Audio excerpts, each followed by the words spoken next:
Today is that collective day of action, and I could report that there are people in Aruba, Barbados, Belize, Cuba, Curacao, Dominica, Grenada, Guadeloupe, Guyana, Haiti, Jamaica, Martinique, Puerto Rico, Republic of Dominica, Dominican Republic, St. Lucia, St. Martin, St. Vincent, Suriname, as well as us here in Trinidad and Tobago, who are doing something to make this collective call for the Caribbean to be a zone of peace.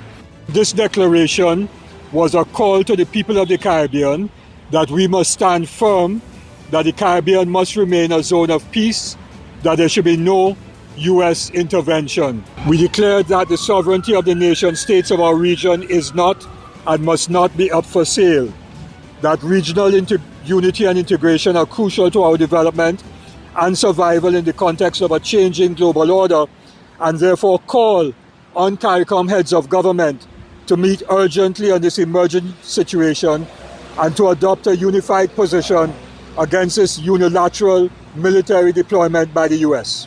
We denounce the so-called creation by the U.S.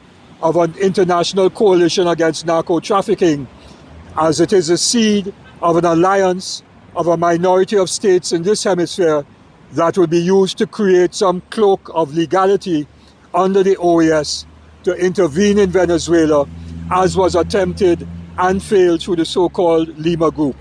And we further call on these governments not to allow the U.S.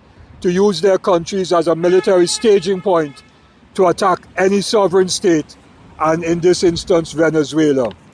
We denounce the extrajudicial killings that the U.S. claimed it carried out of 11, of course that now has gone up to more than 27, suspected narco-traffickers, and insist that the stopping of the trafficking of drugs, humans and arms must be done through interdiction and the legal process, with the criminals tried in courts of law and convicted on the basis of evidence seized.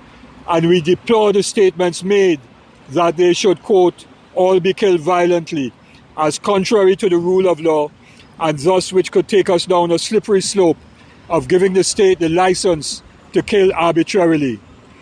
The designation by the U.S. without providing a shred of evidence that the president of Venezuela is the head of a narco-trafficking gang is part of the well-known operation to discredit and delegitimize a leader or country. The U.S. has no moral authority to speak about narco-trafficking when it was engaged in precisely such activity to finance the violent civil wars in El Salvador and Nicaragua in the 1980s that resulted in many tens of thousands of people being killed, among other well-documented activities.